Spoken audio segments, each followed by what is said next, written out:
Hey guys, I'm coming at you for another video, and this time I'm doing something a little bit different. I just want to sit down and talk to other people who live in Shenzhen, and it's part of a series I have planned where I've got quite a lot of interesting people lined up. There's a couple people I'm really trying to get on camera who took part in the '89 protests even and get their opinion on things. There's somebody who RV'd around the world from China. There's a bunch of people set up. But for now, what we're going to do is just going to be two guys who have lived in Shenzhen for a while, one from Canada, one from Romania, talking about life in Shenzhen. And Florian's going to be a little bit of a guinea pig in that sense, because we have no idea how this is going to go. It's probably going to be a bit messy, but this will be a framework to create something more. So you want to introduce yourself first. Who are you? How long have you been in China for? I am me. No, I'm Florian. I live in China for more than 14 years, and I'm an engineer who is doing meat right now. Yeah, we're here in your workshop also. It was you were working pretty late, so you had to do a last-minute tidy up. But well, the Christmas is coming. Everybody wants something traditional, so yeah, you're doing meats, breads, all this kind of stuff, right? Yeah, pickles, preserves. Yeah. Well. I need more ingredients, but I basically can do everything. Right. Yeah. I mean, I've always been every time I've come over to your place, I've known you for what now? Like 6 years, 7 years? Go more. Yeah, probably more. And my daughter is almost 8. Right, and we knew each other when about that. She was like 6 months old. Yeah. So about that amount of time. So 7 years. Yeah. But we haven't seen each other for like 2 years. This is. Yeah. Well, you live there and I live here, the same city, but it's like 50 kilometers. Well, yes, Shenzhen is a very big city. It's huge. Yeah, it's absolutely huge. And it's changed so much over the last, I've been here 10 years, but just the change. Well, I remember when I came here in 2005, end of 2005, something like that. The city, they were saying the city has like 9 million people, and including the workers, right? The non-residents. So that included some estimates because there's a lot of undocumented workers. Yeah. And today they're like 23 million. Oh yeah, it's unbelievable. And they even say that number. Let me tell you the funny story. Yeah. Romania has 23 million people. The whole country. Mm-hmm. Well, the capital should have like 2 million people. Right. I think this neighborhood has 2 million people right here. Yeah, I always joke about that. There's like more people in the building I live in than there are in the entire province where I'm from. But no, it's pretty extreme. And the rate that the city's grown at, you've been here even longer than me, but even in 10 years. I mean, Well, the city has ups and downs, depends of the economical, problem they're facing. Yeah. But there is always a way to come out of it. Right. You remember 2008, the recession in the United States? Property prices came down a little bit here for a short period of time as well at that time. Or at least the sales slowed down. Well, that's that. But lots of,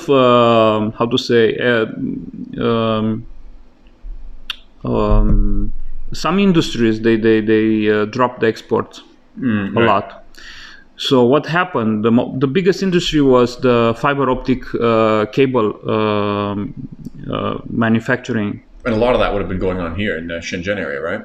Guangdong. Guangdong in general. And also you have Wuhan. Some maybe 3 regions that are doing that. But what happened was, to keep them running, the government came and calculated the price. Export disc refunds, right? No. Calculated the price that will cover all the factory expense. Maybe some salary for the boss. No profit though. So everything is paid. Keep them working. Nobody goes home. And the central government said, we put fiber to every home in China. And that generated a huge amount of orders.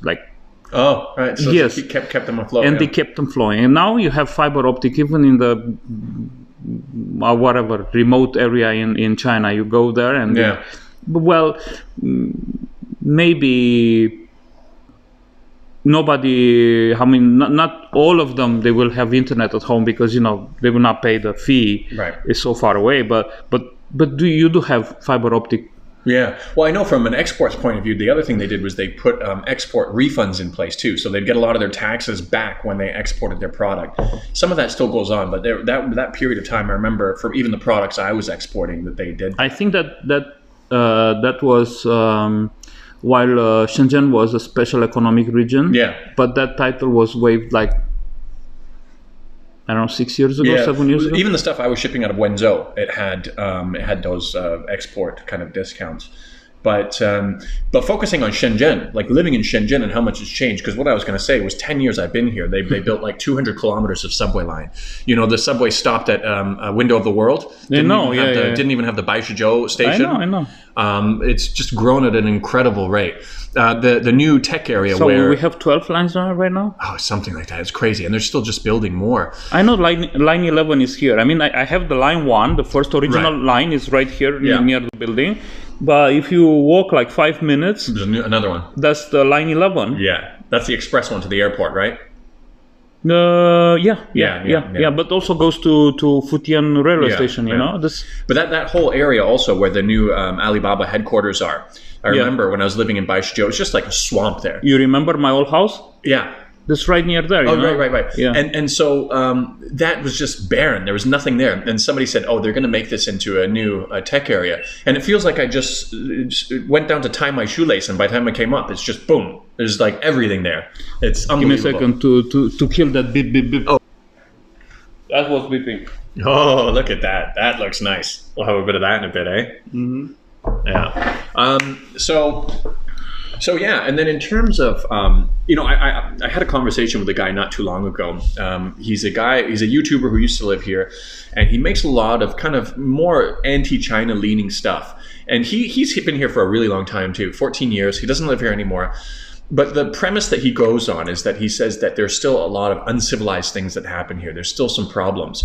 And it's remarkable to focus on that considering how much it's changed in the last 10 years.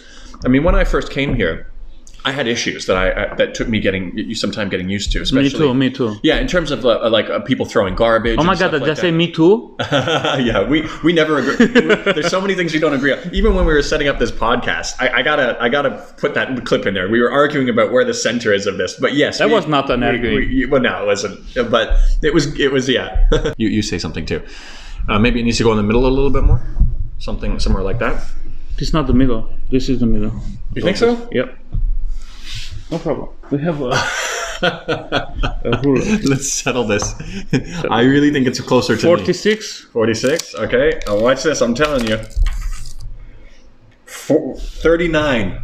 Damn. Okay, move it. Who's right about where the center is of this? But the thing is, it's remarkable for somebody to even think of focusing on that when you can see the difference that has happened in this short period of time. I mean, I remember getting really annoyed at the garbage thing. You know, people would just throw garbage, and there was very little environmental awareness. I would even sometimes I'd make a point. If somebody threw garbage on the ground and they were beside a garbage, I'd go up and I'd just pick it up and put it in the garbage and make sure they were looking at me doing it. And it almost kind of shamed them into it. But now... We're talking about garbage. You know what happens right now? No. You know, they are enforcing the separation of the garbage, for recycling and everything. Separating into the different categories of garbage, yeah. Okay. Well, it will take a while because now you have to separate it and do it. And people are doing it more or less right, you know. But I follow up the garbage truck, by the way, and at the processing office, they are mixing together. Yeah. So they're not ready yet, but they are starting it. They're starting to put the infrastructure in place. Once they have the back end. One step to another. But it's funny, you know, to know. Yeah. Then the security in the building. They keep pushing the people, you know, hey, separate. But when it goes to the collection point, they're just dead. I've seen many things like this in China. They've got this plan, and then there's certain the implementation. It takes a while to get all the pieces together. Yeah, it's not in sync, and I've seen that. Or sometimes they overshoot it. Like, you know, for example, China's applying or Shenzhen's applying for a cultured city license. And so now all of a sudden, for example, my bar, you can't have outdoor seating anymore. In Shenzhen Talent Park, you can't put the mat down and sit on it. Like, that's what you do in a park. You go and you enjoy yourself. And it's like they sometimes go a little bit too far. But then, no. But after a while, they will come back to it. It does come back, and I think that's one of the side effects of being able to accomplish things so quickly. Everything gets pushed through really quickly here, and a side effect of that is sometimes things are going to be pushed forward in a little bit of a clumsy way, but they do find their way eventually. I mean, what other country can deploy 25,000 kilometers of high-speed rail in 10 years? What was it when you came? They had just that one line from Shenzhen to Guangzhou. There was that high-speed rail. You had the maglev in Shanghai also, and I don't even think that Guangzhou one would have really classified as. In fact, when I came here, there was no high-speed train. Yeah. No. Except for the maglev. The first one came maybe 2 years later. Right. Yeah. No high-speed train, but the train were pretty good. Yeah. But getting back to the whole kind of the thing, how quickly the culture changed around garbage. You know, like now we go down to Shenzhen Bay Park and we enjoy the evening there, and there's a lot of people there. And when they leave, there's no garbage. There's no garbage in the ground. Everybody picks up after themselves, and that wasn't the case before.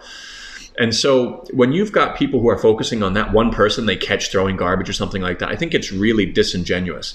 And they were talking to me about how in California, because they're over in California now, they're talking about how the sewer covers have these like pictures on it saying, please don't pour anything down my drain. It's, you know, I go directly to the ocean, and saying, see, you know, people are so socially aware here. And it's like the reason they need to put that is because people still do that. And there are laws in place. People or sometimes... Yeah, and if you look at, for example, Yellowstone National Park, I think it was, they have this chemical disaster, these chemicals they're using leaking out. If you look at the fracking, there's environmental issues going on in America also. And the biggest irony for me was that they're criticizing that there's uncivilized behavior coming in China, forgetting how much progress has been made, and then also criticizing the government for being an authoritarian government and controlling their people, when putting laws in place to demand this kind of thing is exactly what you need to do. These other countries, they didn't become civilized by naturally saying, oh, I think maybe we should do this. No, they put laws and penalties in place, and garbage laws are still in place, penalties and fines and everything like that. You know what his mistake is? What's that? Well, maybe he's right. Okay, but his mistake is that he's comparing China now with United States now. Mm-hmm. Well, this is wrong. Yeah. This is wrong because let me follow my thinking. Right. In this moment, China is this is a bit of a stretch, but it works. It's a first generation of university. Let's say the majority. With a large portion of the population being university educated. First. Yes. Here. Yeah. We're not talking. For example, you go to Romania. You have the majority of the population is already third or fourth, right? Like Germany, so it's a different level. You learn a different way of doing things, right? But if you go to the countryside, well, come on, go to United States, to the hillbillies. What you will see? Oh, even in California. Please don't throw there will be a mess everywhere. I've seen it. Yeah, there's even parts. So yes, it's like this. Yeah. So if those guys were moving to the city, do you think they will become?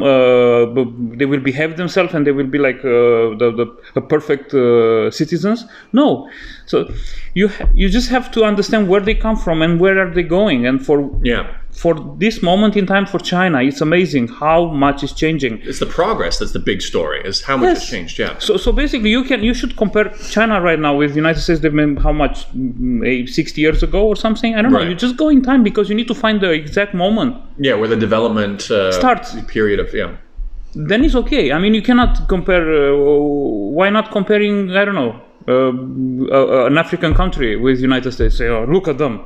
Yeah, because they're not the target. You cannot do that. Come on, right now. It's not fair. I mean, like, if you want to prove a point in a mischievous way, in a bad way, then you do it like this. Yeah. Yeah. So that's but the if key. you want to be fair, I mean, you want to be fair. Well, that's the key, isn't it? It's about fair. It's about what's the agenda behind doing something like this. Do you think it doesn't bother me?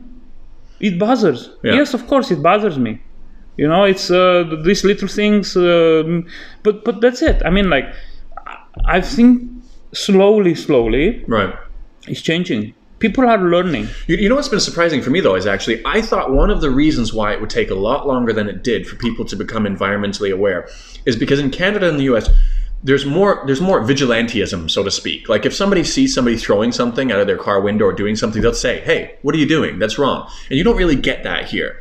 And you still No, I saw it. Yeah, well, you're getting a little bit more of it now, but it's still nowhere near the same level as what you get in the US or Canada. Again, so it's where are we now? And no, exactly. But actually, to my greater point is what I'm saying is that despite not having that same culture of being afraid of what the people around you will say, it still has improved so much. Like I said, you go to the park now and you leave, and it's clean. Like everybody's picking up after themselves. This is mostly we have in Romania a word that's like the first 7 years from home. Basically, when your grandma teach you how to talk and how to behave and everything, and here the grandma comes from the countryside where it's basically no rule. You just be yourself, you know. Yeah. Well, while this kind of freedom is amazing, and you know, any kid loves it, and it will bite you in the ass later, you know. But the new generations, I've seen it. They have kids, and those kids are very well behaved. Yeah. So imagine their kids. Yeah. Okay. So he's just keeping some generations. It's just, hey, look, it's not. It's No. Yeah. Actually, you know, there was I can't remember if it was 5 years ago or 6 years ago. They did a survey of university age students in China about what their biggest concerns were about China, and one of them at the top of the list was environment.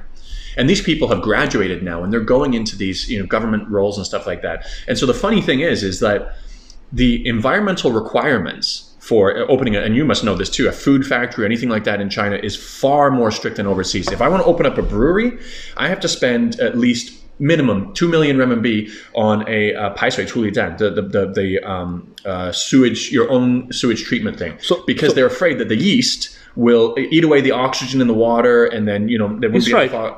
Yeah, there is that, but they don't have that level of control overseas, and so it's like the environmental issues they control way more here than anyone else. You know, I want to open the meat factory, process meat, and make sausages and hams and everything by myself, because there are some little problems working with Chinese factories in terms of missing procedures, you know, technical procedures. So I want to make them very traditional, so exactly like in Europe. But so I was talking to an agent about opening the factory, and everything is fine. I can get any license. Everything was covered. We analyzed the plans and everything. Right. The environmental license took that is the big one. 4 months. Yeah. So, well, you have the problem with this. I don't have any problem because I'm not generating any kind of waste. But still, they have a time which they want to survey the factory. Yeah. So it's okay for me because, you know, 4 months I can produce lots of stock. It's okay. You know, you have some salamis, in fact, that they take 4 months to be made. So it's not a problem. But yes, now they make it very, very not difficult. It's more, how to say,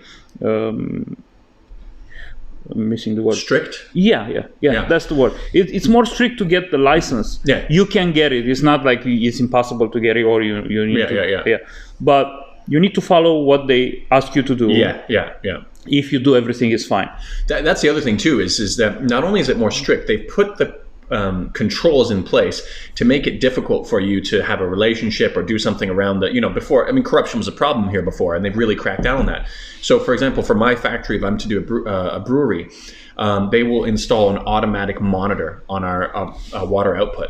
So if we register and we say we're going to have a certain amount of wastewater per year, as soon as we go over it, boop, goes to the environmental department. They know we're over it.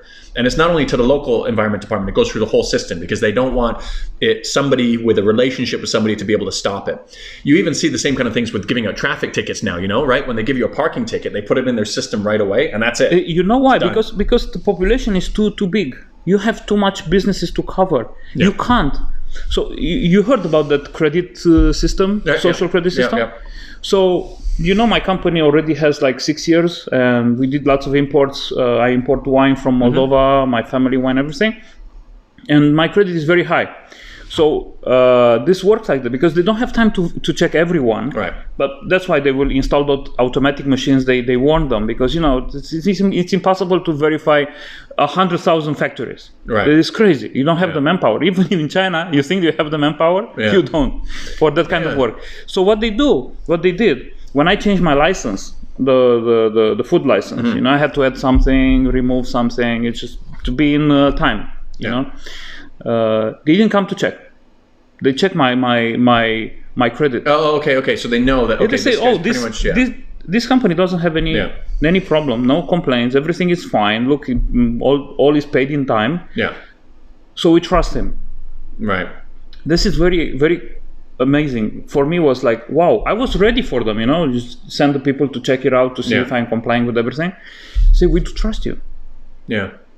So this is very interesting. Yeah. I love the plan. I was like, wow, this helps me. To get the license like 1 month earlier. Yeah. Wow. Yeah. I was like, yeah. Well, the other thing too is it protects other people, right? If you're going to deal with another business that has a bad record. Yeah, exactly. Because that's the complaint that everybody had before, right? It's that, you can't trust doing business with Chinese companies. There's so many scammers and stuff like that. So now they create this system slowly where you can identify the scammers more easily and you incentivize good behavior on a company level.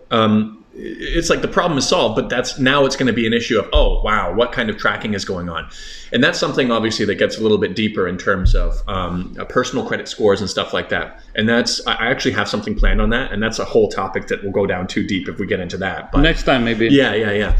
But don't worry, we're not running out of topics in China. No, there's no shortage of that.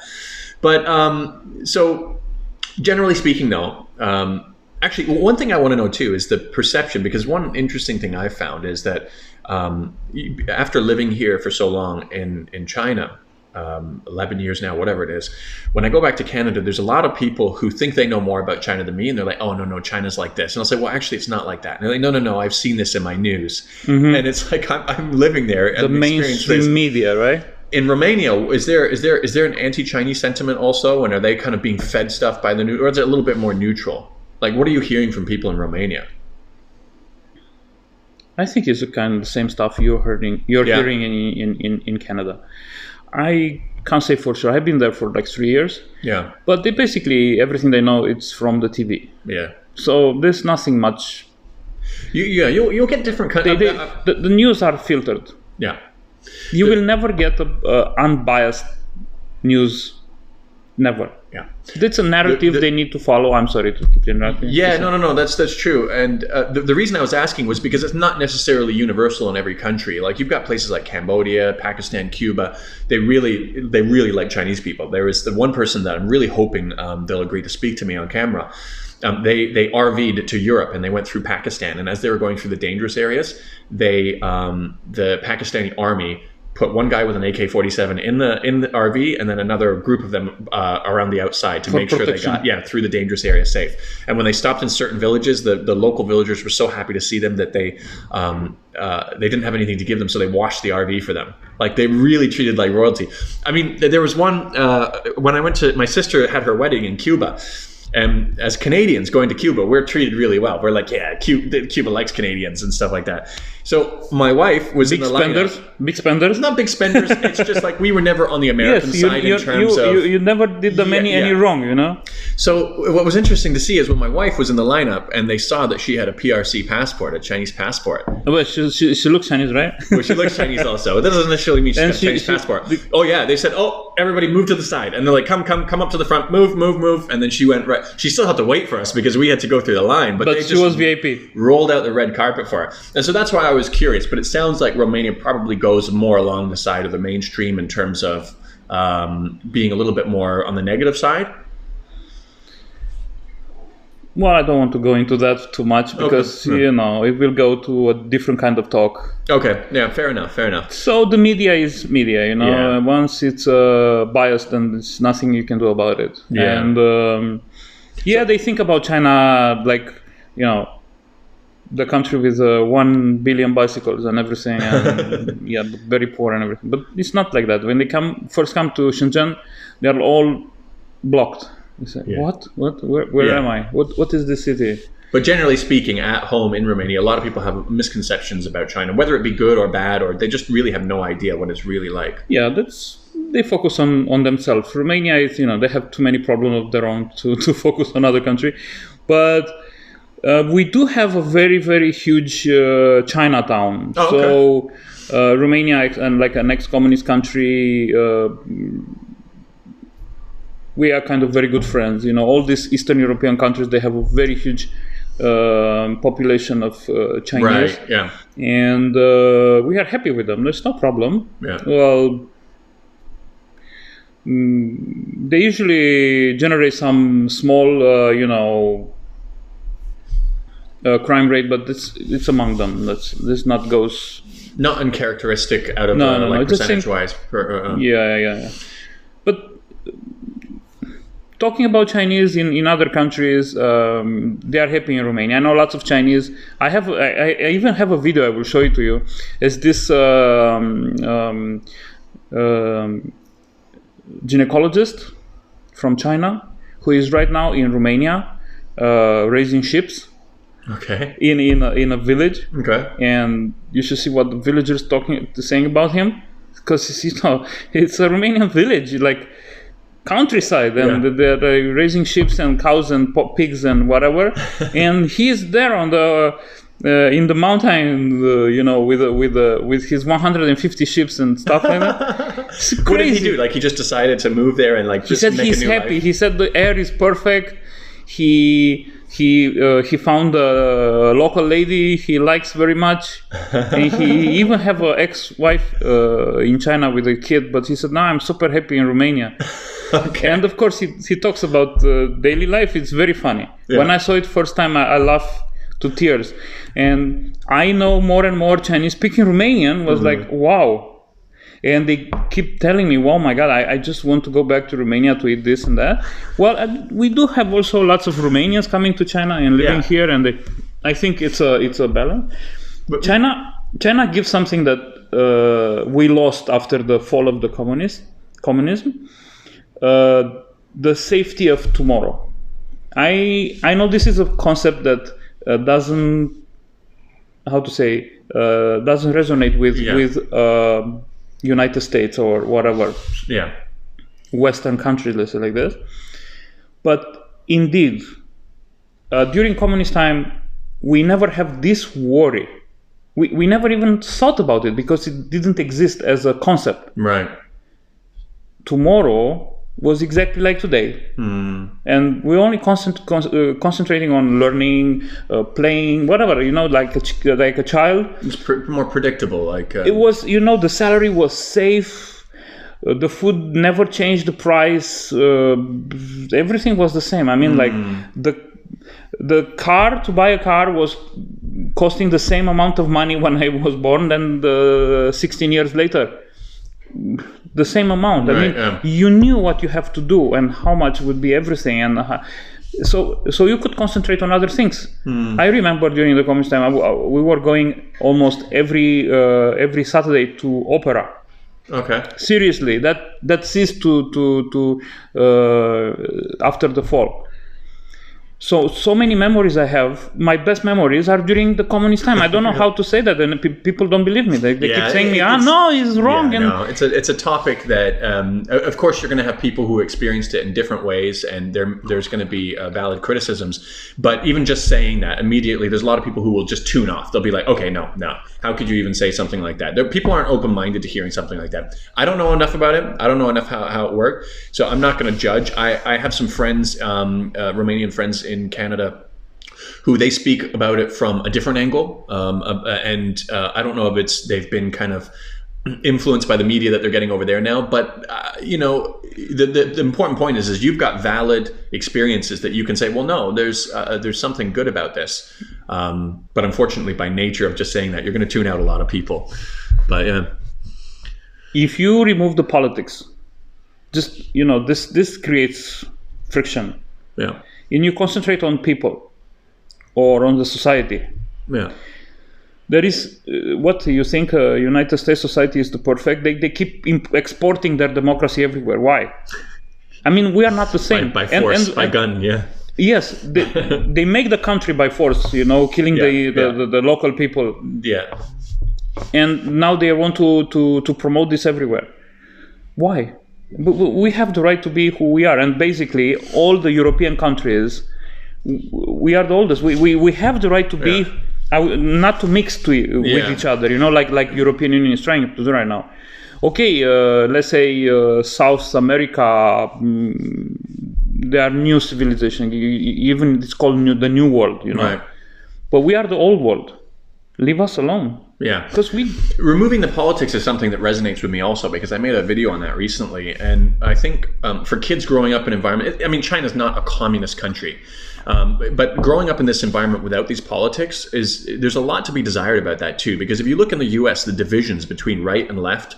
In Portland, Oregon, you have Antifa, the far left fighting, "Make America Great Again," red hats, fighting each other in the streets, beating each other up.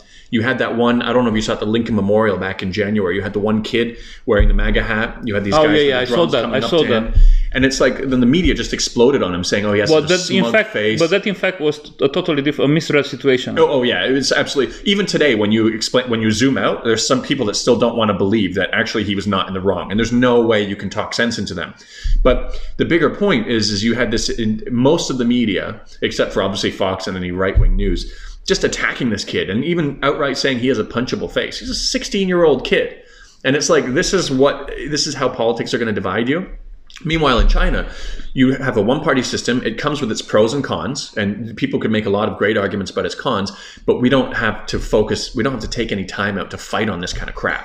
And that's why they can push things through so quickly. You know what I noticed something in China? There are no talk shows. I think there are, but they feel a little bit more scripted. They feel a little bit more. That's actually one of my goals for doing this. I want to do something a little bit more candid, where it's just like people in China. No, the thing is, like, if you go to, let's say, go to Europe, any country. You turn on the TV.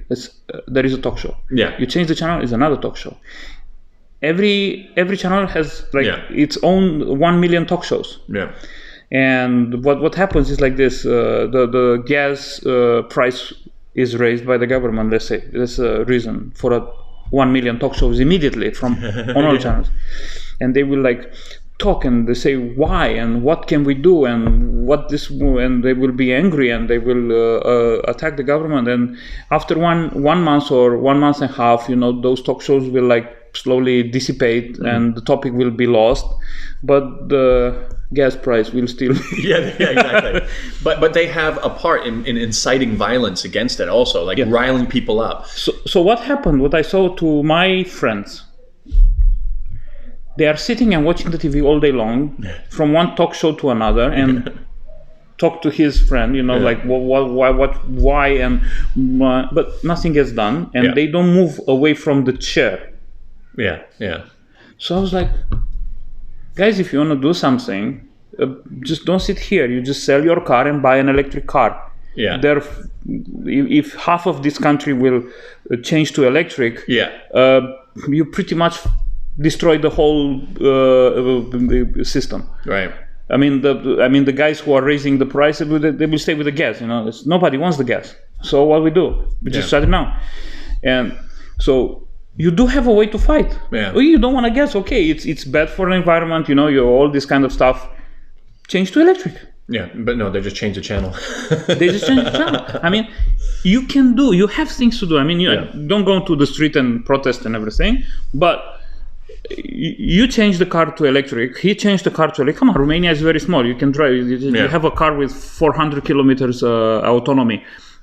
Pretty much you're safe. So that's one of the problems though too. But here in China, I also want to say, here in China, it's not like this.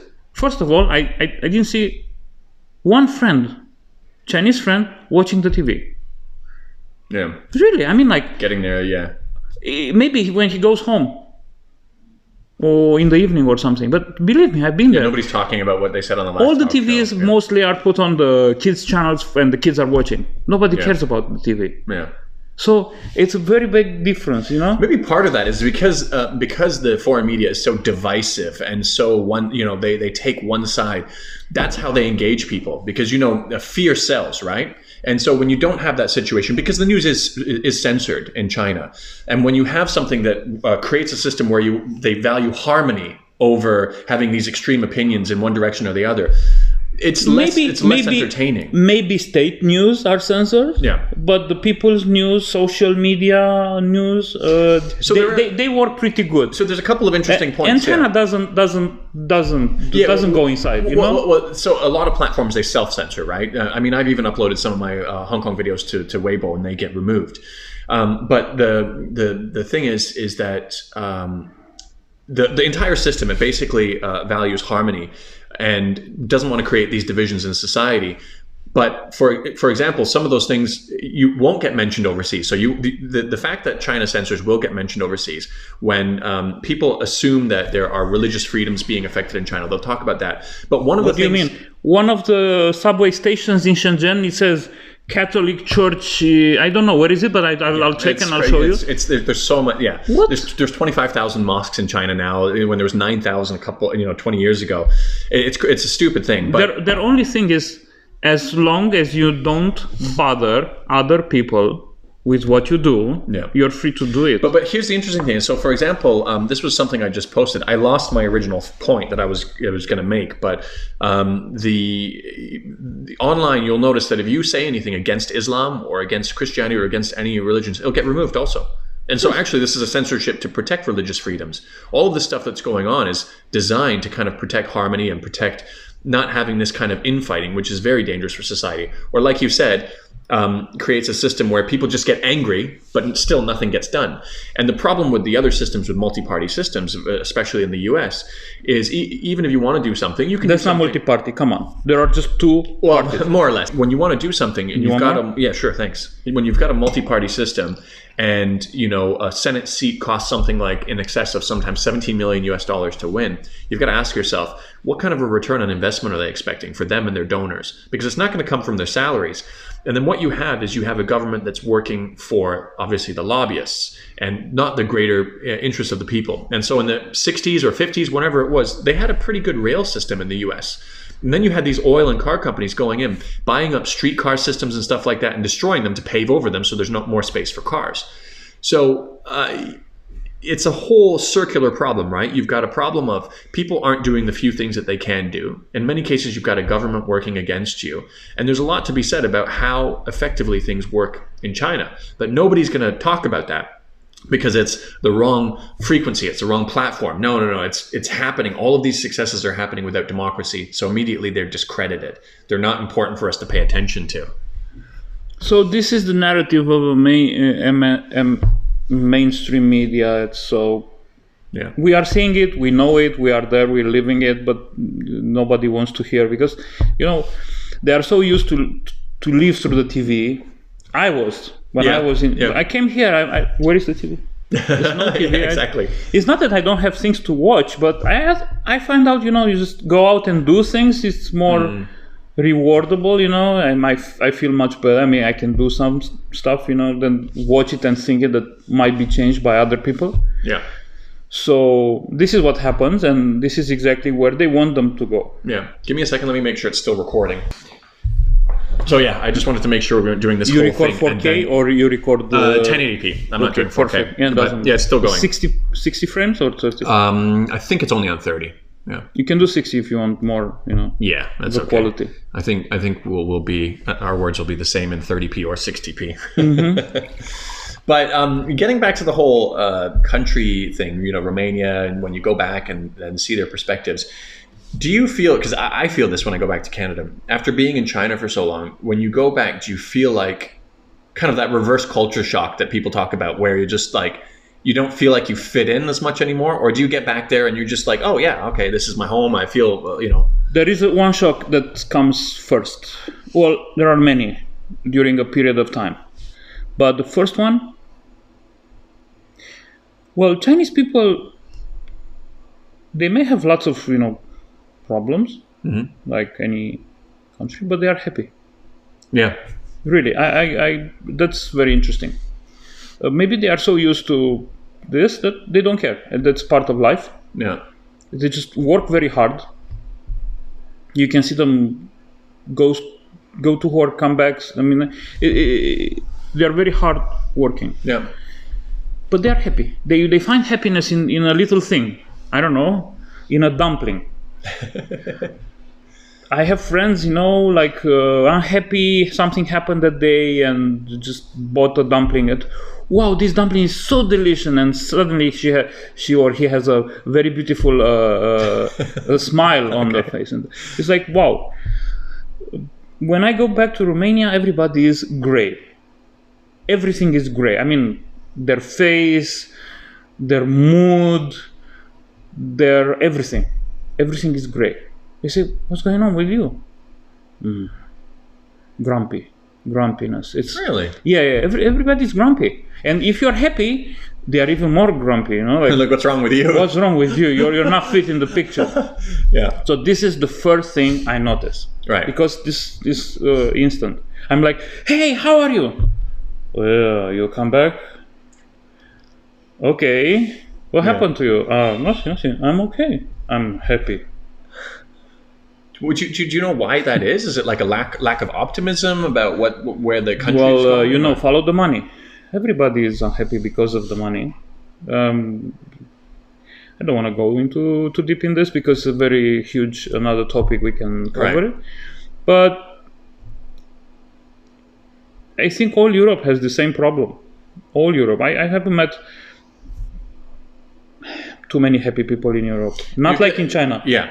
My brother had his wedding in Crete. That's a place where people just relax and they just, you get these little places where it's nice. In southern Europe. I met James in Hong Kong. Oh no, I didn't.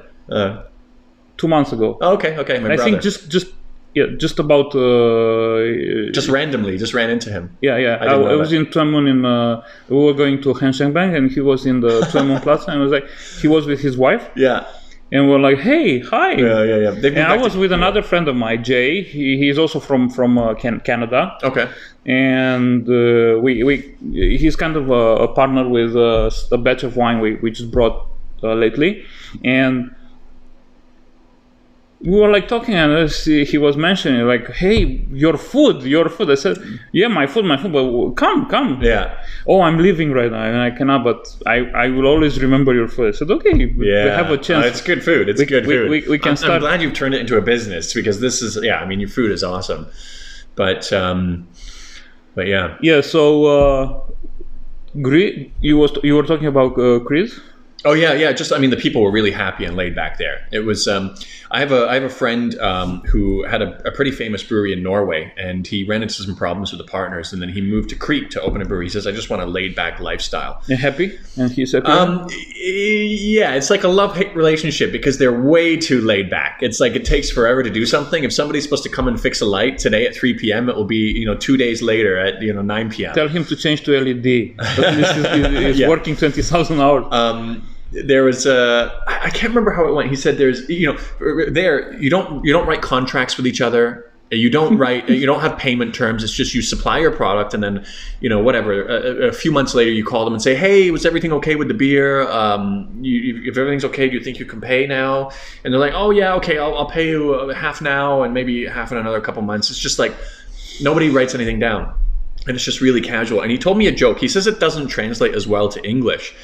But he said there was this guy who went to a hotel and he wanted a hotel room, and he asked, how much is it? And he said 50 euros. So he put the 50 euros on the table and goes up. And then the guy who runs the hotel, he says, oh, okay. And he called his dentist and he says, I got the 50 euros for you. He gives it to him.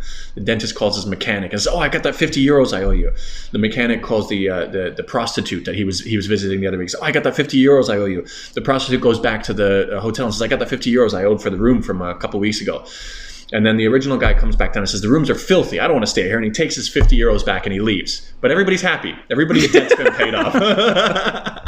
He says it's even better in the local language, but it kind of, epitomizes it. Kind of, It shows you the local social life. Very funny. Very funny. Very funny. Yeah. I like this joke. I'll Google it to see. Yeah. It's very nice. Yeah, there's got to be a better translation. So you see, globalization will destroy all these small, societies, which are by themselves for a very long time, older than you may think, and they are amazing in their own way. Don't destroy them. Those people are meant to be there doing exactly that. Right. They don't need going there, saying they're doing it the wrong way or trying to change the way they do it. Yeah. No, we don't need that. They have their place. We have our place. Why to mix them? Yeah. So that's why I'm saying when we see the situation is not easy. So that's why I'm saying when we talk about the situation and cultural incompatibilities or certain things that happen, violence that happens, we have to be careful that it's not being framed in a certain way and then delivered to us, that information. Yeah. Because we can see firsthand here how easy it is to reframe a situation by calling the protesters in Hong Kong's freedom fighters, by marginalizing the violence against their victims. By characterizing mainland Chinese in a certain way, by sharing selective videos like people are doing of uncivilized behavior, or like the YouTuber that I mentioned. So we have to be careful about that. But very long time ago. I'm 45, by the way. So that happened about 20 years ago. Mm-hmm. So there was a news. I was in Middle East, and I was keeping sending cable news to Romania, to news agency.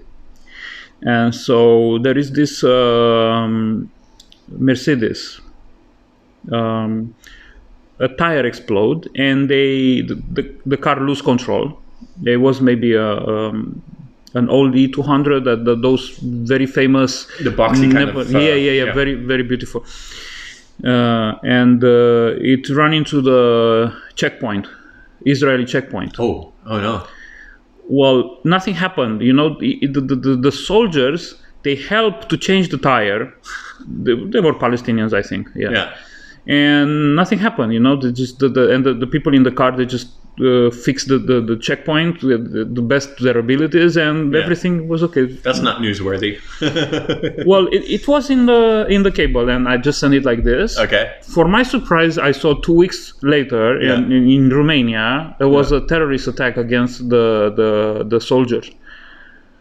From those same soldiers at the checkpoint. That exactly the same story was modified to sound like a that's what I'm talking about. So I was pissed off, and I called the headquarters, and they pretty much tell me to mind my own business if I want the job to be paid, and that's it. And after that, about 6 months later, I quit.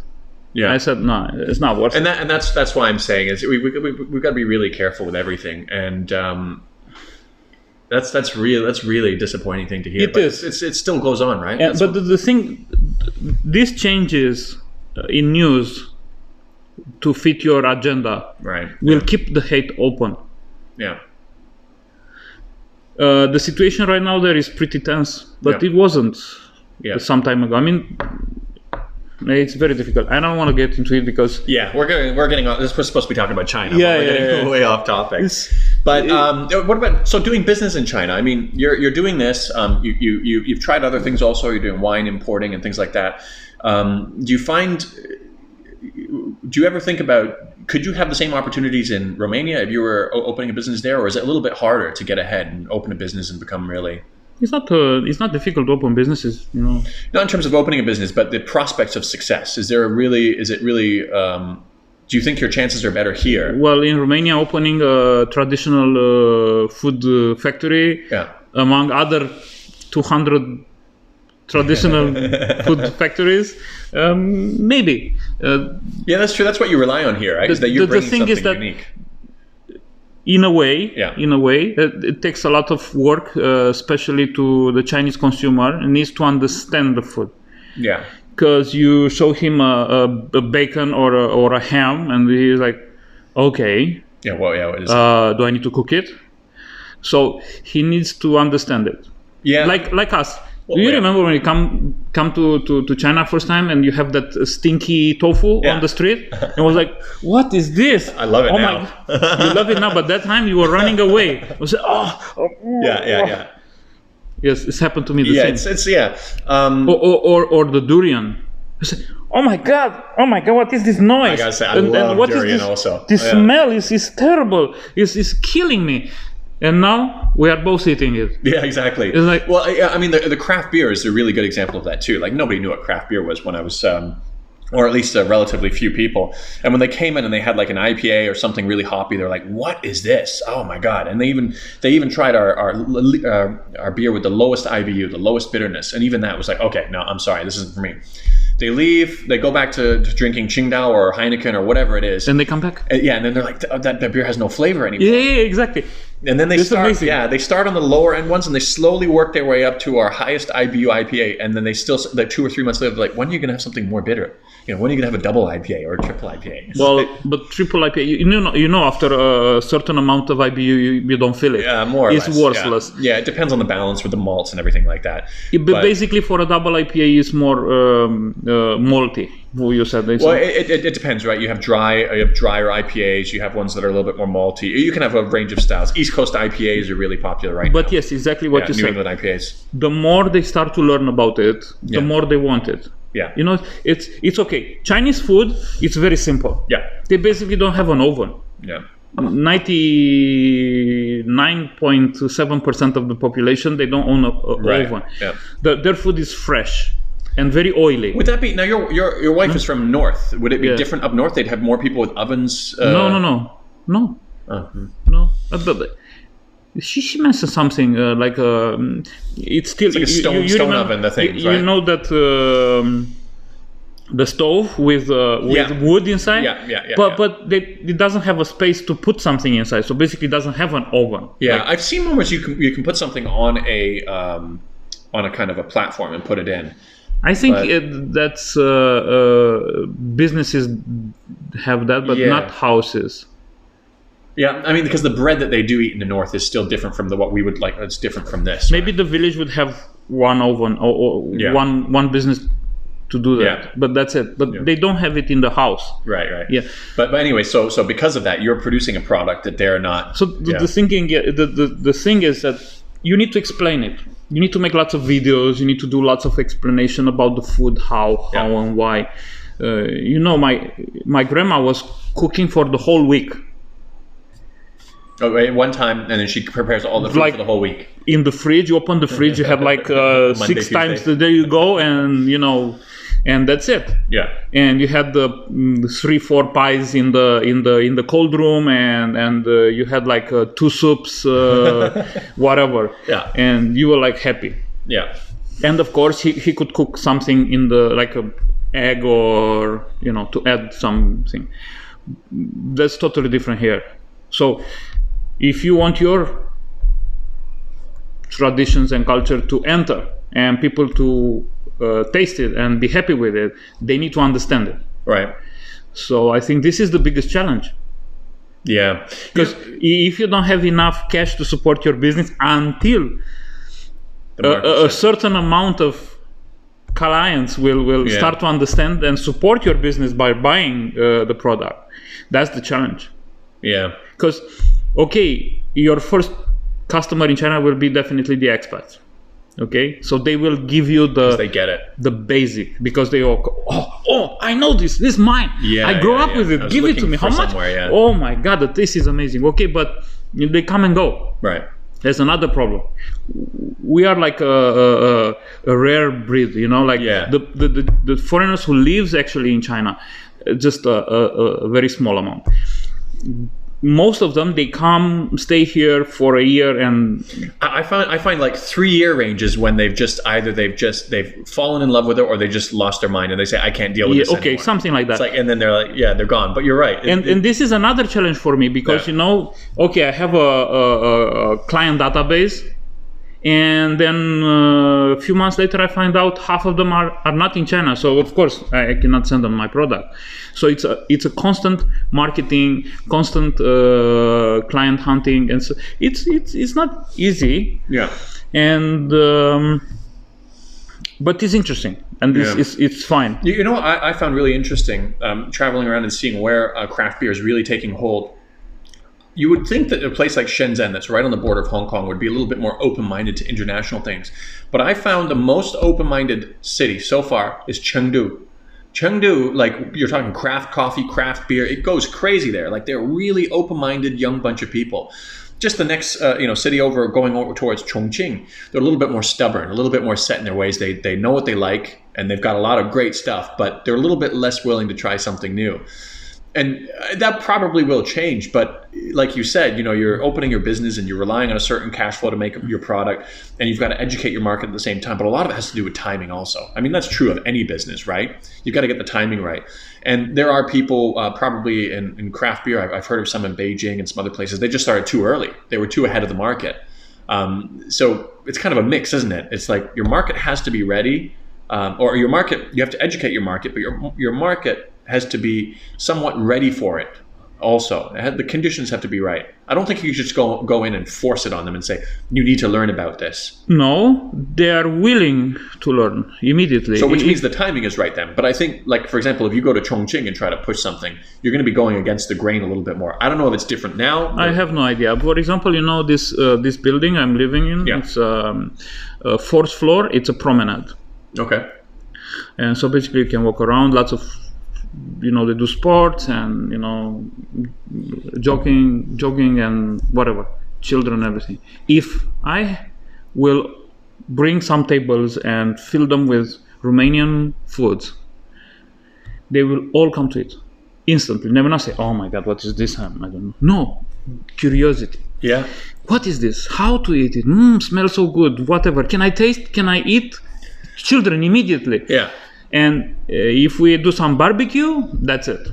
Barbecue will completely take them away. This doesn't matter. I think barbecue is universal. For the other stuff that might look a little bit strange, and you say that it's the curiosity, but I think that curiosity is part of that element that I talked about the timing, because having people that are curious enough to try something new. Also I had to filter a little bit the food. Not change it a little bit for local. Not change. No, filter. I mean, I chose what. Oh, okay. So you keep whatever you make authentic. Yeah. I'm not changing for them. So that's going to be a timing thing also. Those things that you haven't made, there might be a period of time where it's like, okay, I think they're ready for something like this. Yes, could be. So which will be tying into the timing thing that I'm talking about. For example, I have this stuffed cabbage, pickled cabbage with meat and everything. And, in a way, you can compare them with dumplings, stuffed. Baozen, that bread with meat inside and sour cabbage. Well, so when they taste, it's not very different. It's just looking different. Right. So they kind of fall in love with it because it's sour and have meat inside, and it's got a reference. Garlic, and in their mind, for example, I find out that Eastern European foods have resonance in China more than, for example, German foods or Western Europe. Oh, okay. Why? They use fennel in the food and allspice, and those taste. You're talking about the German food. Yes, a bit. Yeah, and they don't really like it. I mean, they taste it. They say, okay, we try German. Yeah. They will take a while to try again. It's fine one time. But they call me all the time. I mean, hey, do you make that? I want. Do you make that pie? I even made cheese pie. They don't eat cheese. They say, wow, that cheese pie was amazing. Do you still have it? Sometimes I froze them and I can make them immediately. Just put them in the oven for like 5 minutes and I can send them out. It depends. It depends of what I have. But I have very, very good Chinese customers. Yeah. And they share with their families and share with their friends, and they really love it. So are they the kinds of people who were already trying all sorts of new stuff, or yeah, they're asking me. They keep asking me, can you make with that? Can you make with this? Can you what else? So I mean, do you know or not, before these people became your customer, were they already people who were out there trying all kinds of new stuff, or was it like they encountered your stuff? I can't say that. I don't know. Yeah. No, we're not so close, but they're my customers.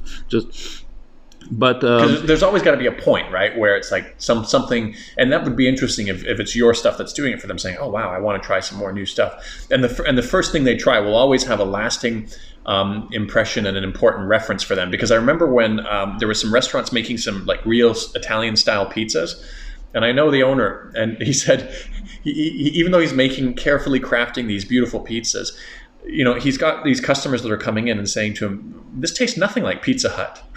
That becomes their reference point. Unfortunately, this is how it is. So for me, it's good because you don't have a Romanian restaurant around. Yeah, so you're creating a reference. Like a commercial Romanian restaurant, And what I'm doing is nothing is from the supermarket. So if you want French fries, I'll cut the potato and make you French fries. Not buy the frozen French fries, which taste the same. Of course, if you want a bread, I'll make you a bread. No, this is made here. You smell it? Yeah. And nothing, no connection with the, So I'm trying to, not to make Romanian food, but to get the taste from my childhood. Okay. That's exactly what I want to do. And what I'm doing, in fact, for example, you can go to the supermarket and buy a ham. Right? It's everywhere now. Bacon, ham, you can find in China in many supermarkets. It's much more common now. But what you see there, it's maybe 40 to 45% meat. And you should think, what is the next, the rest to 100%? Right. Well, you have to understand that meat is made specially to stay on a shelf for a very long time, and they need to be. I'm not saying it's wrong. I'm saying they have to do it like this. Commercially packaged goods anywhere. Yeah. I mean, you cannot point out and say, "What are you selling me? Is half chemical." It's not right.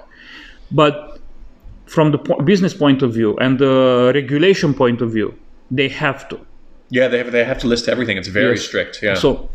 We are not doing like that. We take all the substitutes and preservatives away, and we try to minimize to the lowest required level for any kind of. Is that a selling point for your consumers, or is this is also the selling point? So you let them know about this and they value this. Yes, because they have children, they need to know less sodium, but we are losing shelf life, and we also don't sell to supermarkets. We sell directly to the customer. It's a B2C kind of business because you can't keep it fresh for a long time. Yeah, you take out that whole. So you make it's the same. So we make very good hams and smoked meats and everything, and we freeze them.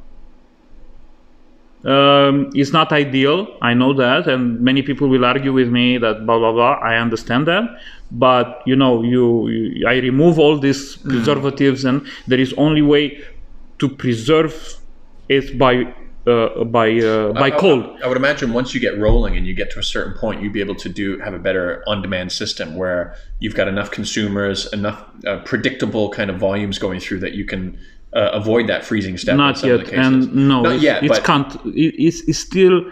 It's difficult. It's not easy. The only other thing too is, though, I've heard. I don't know if this is true or not, but the process of freezing also has a kind of an effect to it does. Get rid of any kind of. It does. Because in Canada, they had a policy in Canada that came out, and enough people spoke out against it that they reversed it. But they said that all sushi and sashimi had to be frozen and then defrosted because it kills some sort of a bacteria or something. Yes, it must be. It's important. But the thing is, how you freeze it. You need to use a blast freezer. Flash freezing. Flash freezing. That doesn't allow the water to separate. That's the big problem. That's the big problem. Yeah. So we do have that. Well, it's not here, of course, and we are trying now to do also cooked foods using it. Right. Because lots of people don't have time to cook. I understand them, and they keep asking me, and hey, you can make this and that, and because look, I can only cook an omelette. I would be very happy to come and just pull out the tray and heat the food, and they want Romanian food and made clean and making it on demand. And it's a growing business, and. Well, it's tying into an existing culture also. I mean, everybody's ordering everything online. Chinese also want. Yeah. We do some. We did some lunches. Yeah. Just purely Romanian food, like smashed potato. Well, smashed potatoes is universal, but we use it in Romania. We eat a lot of potatoes. I mean, if you go to online and ask Romanian recipes and culinary whatever products, whatever it is, food tradition and everything, you will see potatoes everywhere. Yeah. Even if it's not in the recipe, I mean, they will put a potato there just for showing it. Yeah. This guy should stay here. Yeah, one of my best friends in Canada, as you know, is from Romania. Yeah, you and told me every time I go over to his house, there's definitely potato. And garlic. Yeah, exactly. So, yeah. Okay, garlic I know are useful, but potato, why is here? Just in case. Yeah. Just in case. Yeah. I mean, what I was saying about the culture too is it's so easy for people to order food. There's so many people that just don't cook anymore. You know, you've got all these different services like Meituan where you order your food and it's at your door within 20 minutes. Yeah. We were in Dongguan and we had a bunch of our friends who had their RVs all set up. And we were originally going to cook out of the sides of the RVs. And because too many people ended up showing up, we just ordered food from the local barbecue restaurant and they deliver it to the park. We give them our GPS position and they deliver it to the park. Yes. It's unbelievably convenient. Yes, it's convenient. Actually, aside from food also, we were at the park and we took our badminton rackets and we forgot the badminton birdies. So we sat down on a spot in the park and we went on Jindong Daojia, JD home, and we ordered the birdies. Within 20 minutes, they came and brought it to us in the park. Like, this is one of the reasons I'd have a really hard time imagining living back home. Just the convenience of everything, of WeChat, instant ordering. You know, not only this, the payment. Oh, the payment system is like. I haven't seen cash for like. I know. Yeah. I don't know. Some people come to me and they pay cash, and I'm like, what is this? No. Yeah. And they're, what do you mean no? Yeah. No. Yeah. Why? We did not this last year, the year before. We did the beer festival in Shenzhen, and we prepared a lot of change for people to pay cash and everything like that. Not a single cash sale. Nobody. Yeah. Everybody scanned our QR code and paid by WeChat. Yes. It was it's pretty much gone. Even the beggars on the street. I haven't seen beggars on the street for a long time, but once in a while you see pictures of them and they've got QR codes also. Of course, you can send the money. You remember that though, in Huachanbei before, there were a lot of beggars, like kind of like 5 years, 5-10 years ago. You don't really see them as much now, do you? I haven't been to Huachanbei in a while, but mea culpa. Since I drive, I'm not taking the subway anymore. Well, lately I'm taking the subway, but no, the subway is pretty cool. And I've been to Huachanbei. No, I didn't see anything. Yeah, but before they were like you on the side of the road and stuff like that, and there were a lot of questions about their authenticity, and they were just kind of and you have that problem anywhere. But anyways, I mean the city overall. And food business takes you like wake up at 6 and go back to sleep at 12. Yeah, so you're in your own little bubble I'm in my own little bubble, the daily bubble. Yeah, it's as you saw that movie Deli Man from United States talk about the deli shops, the Jewish deli shops, the setup after the before the First World War. No, I haven't seen it. I will give it to you. And most of the guys are coming from Romania. Those are Jews from Romania. They are taking the pastrami. The pastrami is coming from Romania, and they are very proud of it. And they keep saying that they don't have their own food. No, Jewish people just took the food from the local food from the area they live in, and they develop it to their needs. Right. And that's the food, and that's why you have like a huge range of foods, depending, and it's very interesting. And you should see the movie. And I even wrote an email to one of those guys, and if I go to New York, I will visit and say, can I do stuff? You don't have to pay me. Oh, I don't have to pay you. You're welcome. He said, but be sure to say that to the immigration officer if they come. I'm not paying this guy. Yeah. I don't know what he's doing. So they are a lot of fun, and I really want to see, because they did something amazing from my point of view. They took the food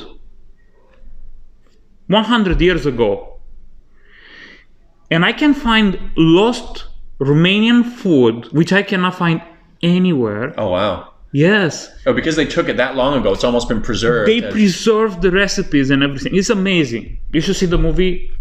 I have a deep respect for that guy. And he exactly what you just said. He said, I'm living in this deli bubble. I don't know what happens outside.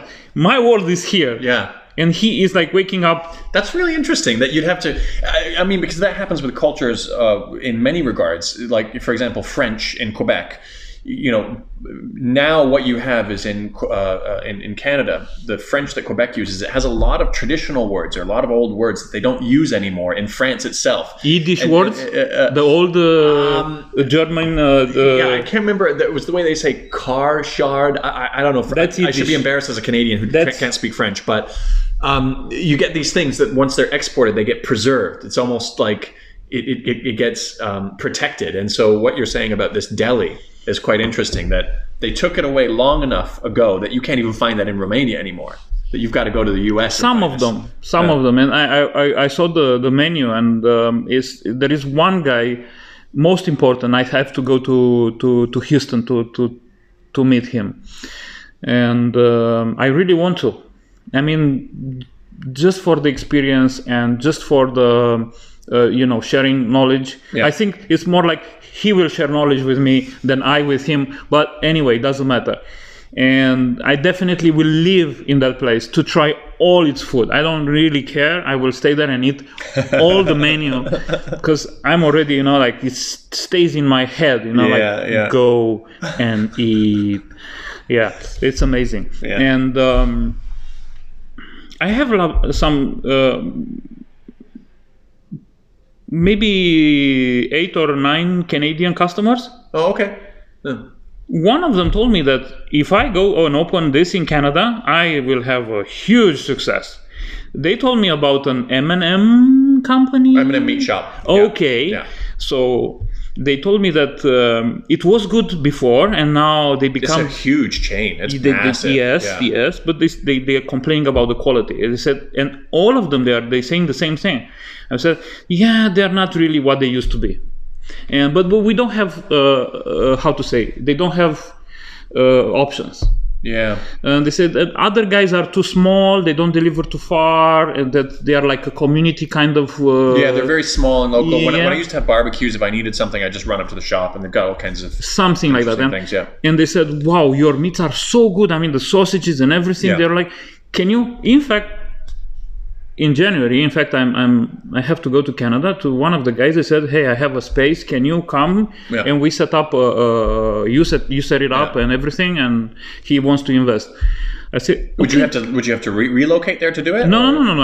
I will have. I will fly off from your actually to tie it back, bring it back in China. Are you seeing yourself here for the long term? Yeah. So I know I'm married with a Chinese, and I have 2 daughters, right? Like you. I don't see myself. 4 boys. I think this is such it's kind of, we're changing the direction of the topic a little bit, but I think this is such a great place to raise a kid. I mean, Shenzhen is such an innovative city. There's so many things coming out of it, and it creates an interesting dynamic. Not only from being welcoming, because there's so many people who are from outside of Shenzhen living in Shenzhen, so we're all kind of on equal ground, right? We all weren't born here, but we now call this our home. And that's why they have the phrase in Shenzhen, 来自深圳就是深圳人. When you come to Shenzhen, you're a Shenzhenren. But the other thing it does, I think, is if you're traveling from your hometown to come here, you're coming here specifically to make something of your life and to do something. And it creates a really ambitious environment where it seems like such a great environment for kids to grow up around. So I don't see myself leaving anytime soon also. But the thing is that our children are, mixed. Yeah. They need to get in touch with their other culture. Yeah. And how I see it, these things complete each other. We have culture. Yeah. And we have like those that, calm and relax of our society, like nothing. Everything is steady. It's they need to know that too. Not only, hey... Yeah, everything's on the go, fast pace. Oh, look, another building. Oh, another 3 buildings. Yeah. It does create an unreasonable expectation about how fast things should move. When mostly about Canada, because Canada, is not like Romania. Canada is like very steady. You go there and drive to get home, long time. Yeah. And then it's a house. Yeah. And around is nature. Yeah. Most of Canada is like this, except, the big cities. But I'm talking about, the suburbs. Suburbs, yeah. So I was thinking to take this plan, take this offer and go there and start to do this, especially because I want to take my, from time to time we go there for the holidays. Yeah, you stay in China for the Christmas. It's crazy. Like it doesn't fit. Yeah, you come back for the Chinese New Year, to feel the here. But they need to go to see the other side. Yeah. I could see that. So you're. What I'm saying, I'm going to Canada for business, but not to stay there. I'm setting up everything. I'm a co-owner, and we will make all things going, and that's it. It's a business. So yeah, you've got a little bit of a different situation where your daughter's they're half Chinese, half Romanian. So there's a specific culture that you probably wanted to learn something about Romania also. But for me, I'm already mixed as it is. My mother's from Guyana in South America. My father's British, and I grew up in Canada. It's like it's such a mishmash that it's like I wonder if it makes a situation where I don't feel as much of a urgency to say that you've got to learn about. So you don't know that my father was German, and in fact my grandfather was Ukrainian. You did say that before, yeah. Okay. So I just. So do you feel a need that your daughter needs to learn about Romanian? She doesn't speak Romanian. She doesn't speak Romanian. I'm not teaching her. It was like the fastest.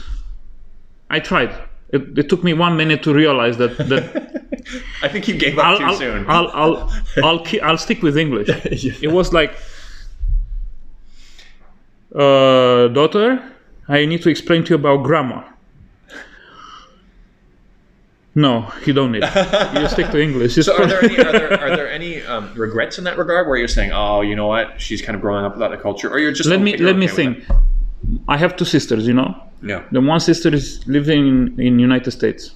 That's in Germany. No. One is in United States. One is in Italy. Oh, okay. Yeah, Italy. Okay, yeah. So no. Yeah. So that's it. I mean, she will have a lot of hard time with Chinese because it's you need to memorize the language, not the basically we learn the alphabet, and we are able to read whatever it is even if we don't understand it. But if they don't memorize the character, they can look at it and say, I don't know, it's something. They may be this. So this is a problem, and we don't know yet how it will go. So it's a unknown. That's actually one of the topics I wanted to do for another video. I wanted to connect with one of the parents at the international school and talk to them about the challenges of raising kids here, because they studied overseas also, and kind of that's something I want to dig into deeper. But the thing is that we go with the flow with the learning. My daughter was. Nobody knows the exact correct way, but it's very difficult. She likes to paint very, very, very much, and she got some diplomas. Oh, no. Nice. She won some contests, and she's pretty good. And she plays piano by herself. We didn't push her anything. That's good. That's key. You hear the stories all the time of kids being pushed to learn something. I hate that. I hate that too. So the shop near me, they teach piano. And there's my daughter staying here, and she went by herself, and the lady who eats here from time to time, just let her play this and that. And after 2 weeks, she came to me and said, I cannot teach her anymore. And I was like, what? No, you need to take her to a professional.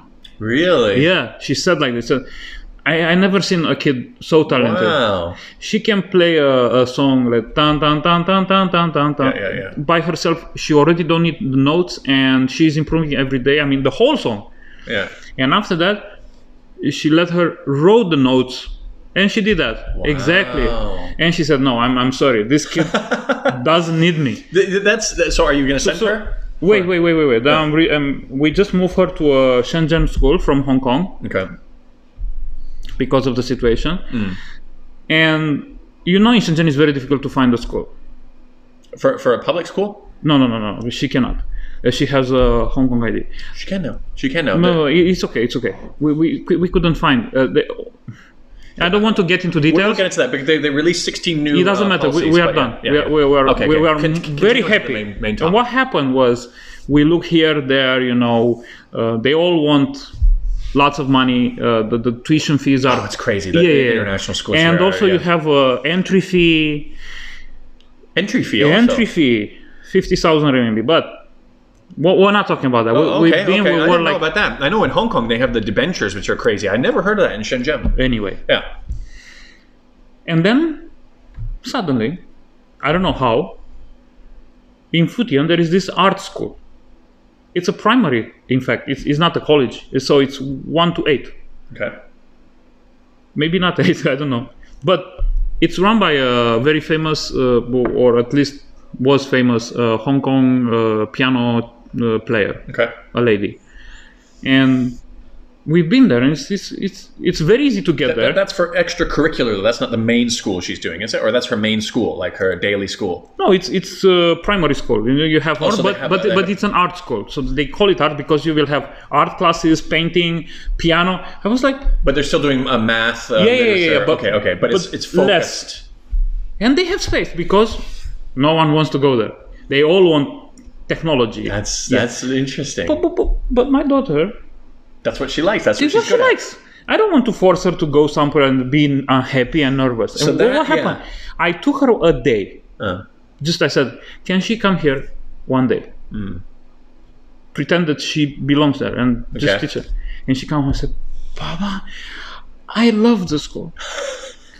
so you want to go there? Yes, I can play. They have, imagine a school, they have every 15 meters there is a Yamaha piano. You just sit there and play if you want. Imagine. And they have like in the between classes in the lunch break, more than 1 hour. She said she only stayed there and played the piano all and all. The people. Wow. So I'm happy she's happy. I asked her again. She started Monday yesterday. So today is the second day. We just moved her and we paid everything. And you have no idea how cheap that's a really interesting way to do it. They had space. Because nobody else wants to do something. But what happened today, we just find out that yesterday, lots of Hong Kong people, there's a lot of them coming over. Yeah. They are bringing the kids here and they in the school. Yeah. And they don't have space anymore. And we were so lucky. We were so lucky. They said, okay, no problem. But what happened yesterday, the teacher said after the first day, your daughter is first grade, my daughter is first grade. But in fact, we kept her 1 year. We sent her to school to 7, so not 6. Okay. He said, she knows, her level is in fact the 2nd grade. Okay. Her knowledge level. Right. Well, this is done by the Hong Kong school. Well, they're very good. So they propose us that the 2nd semester to move her in the 2nd grade directly. Okay, yeah. And Hannah is like, she's proud of herself. She's proud of herself. But we don't push her. Yeah. If she enjoys it, we are happy. Well, I'm happy. My wife is more Chinese. She's like, sometimes when I'm not looking, she is pushing. Yeah, that's the thing. A lot of parents, I mean, it happens everywhere. It's okay. Also. I'm okay with that. Yeah, there's like, what happens is when a child has a range of subjects, what they'll do is the subjects that they're weak in, they'll try to supplement and try to do extra classes or something. And I think it's the wrong way around. The things that they show interest in and they show talent in, focus on that. Do that. And so I think that's an amazing thing. And there is another reason why they do that. Well, they are all the same and they need their children to raise above or to. It's very much a competition, isn't it? But our kids don't have. No. Yeah, I don't That's another problem. Our kids are different because of us, But we have the Chinese wives that are trying to pull that tiger mom thing, and it becomes a little bit of a and we have some friction about that. I keep telling my wife. Hopefully, we end up in a happy medium, a happy balance. But yeah. And I can imagine you have 4 boys. Oh my God, it's not really. Yeah. I think we should wrap this up now because we've been going on for a while. But we could probably it's lunch. Let's eat. I'll cook something. Sounds good. So that's it from us. And this first episode is going to be a little bit disorganized, and we're going to find our way. And as I do other interviews, probably it'll be a little bit more structured. But I just wanted to kind of turn on the camera and see where it goes. And if you guys have any feedback, definitely let me know. And it will help me kind of guide the future interviews, episodes, conversations, whatever you want to call this. So see you guys next time.